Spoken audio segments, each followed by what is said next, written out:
నెల్లూరు జిల్లా కావలిలో డీఎస్పీ శ్రీధర్ ఆధ్వర్యంలో పోలీసులు అర్ధరాత్రి ప్రత్యేక డ్రైవ్ నిర్వహించారు. మద్యం సేవించి వాహనాలు నడిపే వారిపై ఆకస్మిక తనిఖీలు చేపట్టి పలువురిపై కేసులు నమోదు చేసి జరిమానాలు విధించారు. బీపీఎస్ సెంటర్, ఉదయగిరి సెంటర్ ప్రాంతాల్లో లేట్ నైట్ తిరిగే వారిని ఆపి చెక్ చేసిన పోలీసులు మద్యం తాగి బైక్ నడిపిన వారిని పట్టుకొని చర్యలు తీసుకున్నారు. అవసరం లేకుండా తిరిగే యువకులకు కౌన్సిలింగ్ కూడా ఇచ్చారు. ఈ కార్యక్రమంలో పలువురు పోలీసుల సిబ్బంది పాల్గొన్నారు.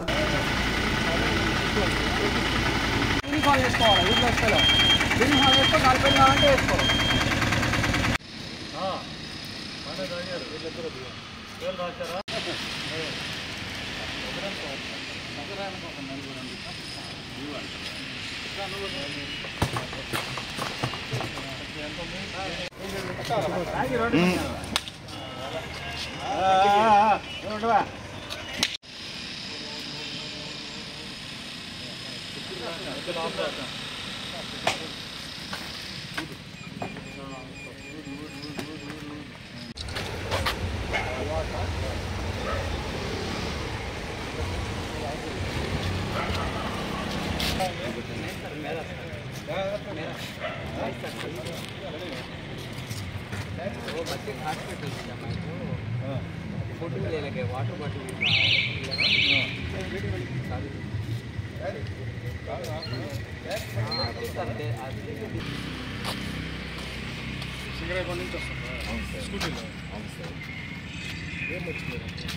అబ్బాయి జర్నీ చేస్తా ఏదో బస్ లేదన్నట్టు ఆధార్ కార్డు ఉందా? నా ఫోన్లో ఆధార్ ఉంది. నీ ఫోన్లో ఆధార్ అట్లా కాదు. టైం ఎంత అట్లా షిఫ్ట్ అయింది. అర్థం చదువుతాను. ఎందుకు వెళ్తాను మీరు 10 కంప్లీట్ చేసుకుని వర్క్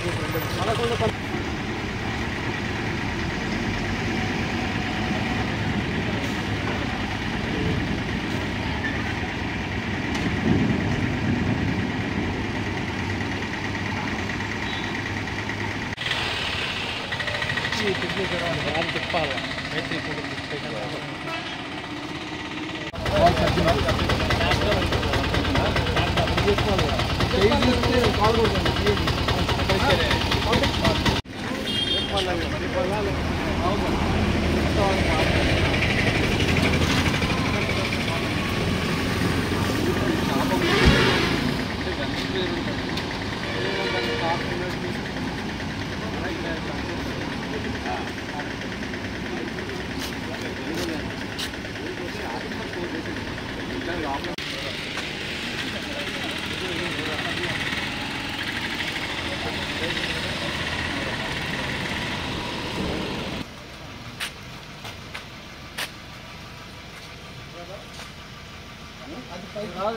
సీట్ అక్కడ మినిమిస్ పడుతుంది.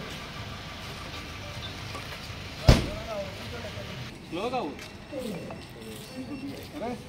ఎందుకు ఆపుతున్నావు? లోపల వేసుకో మొత్తం. నిదానం నిదానం నిదానం. ఓకే ఎంత? 120. 35 పైన వస్తుంది కదా సార్. ఇప్పుడు ఎంత ఉందా? వస్తుంది. నిదానం జరుగుతుంది. సైలెన్స్ మార్చుకోవాలి. కంపెనీ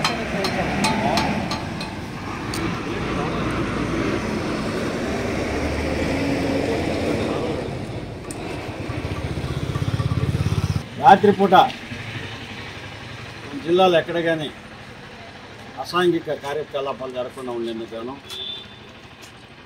రాత్రిపూట డ్రంక్ అండ్ డ్రైవ్ కేసులు పెట్టేందుకు, ఓపెన్ డ్రింకింగ్ ఎక్కడన్నా ఓపెన్ ప్లేసెస్లో తాగుతున్నారేమో అని చెప్పి దాని చెకింగ్ కోసం, తర్వాత కొత్త వ్యక్తులంతా కానీ లేకపోతే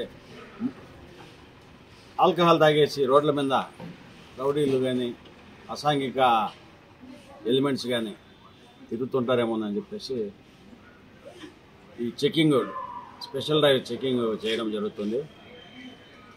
రాత్రి 10-11 తర్వాత ఎవరు కూడా బయట రాకూడదు. మరీ అత్యవసరం తప్ప ఇష్టం వచ్చినట్టు తాగేసి రోడ్ల మీద తిరగడము, గొడవలు పడడం ఇటువంటివన్నీ కూడా ఇటువంటి పరిస్థితుల్లో కూడా మన పోలీస్ శాఖ ఒప్పుకోదు. ఈ ఆదేశాల మేరకు మనం కావలి పట్టణంలో కూడా మన 1 టౌన్ సిఐ ఈరోజు 2 town CI Giribabu, rural CI Rajeswararao, ఈ ముగ్గురం కూడా మొత్తం కావలి పట్టణం అంతా కూడా open drinking, drunk and drive and counselling ఇవన్నీ కూడా చేస్తున్నాము. ఎవరైనా నైట్ టైం రాత్రి 1 గంట 2 కూడా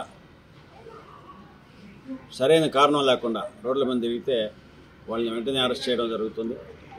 ప్రజలంతా కూడా ఎంత గుర్తుపెట్టుకోవాలా, ఇదంతా కూడా ప్రజల క్షేమం కోసం మన కావలి టౌన్లో ఎలాంటి అవాంఛనీయ సంఘటనలు జరగకుండా, తర్వాత నేరాలు జరగకుండా ఉండేందుకు గాను మేము ప్రివెంటివ్ స్టెప్స్ తీసుకునేందుకు గాను ఇలాంటి కార్యక్రమాలు చేస్తున్నాము. దీనికి అందరూ కూడా సహకరించాలని కోరుకుంటున్నాను.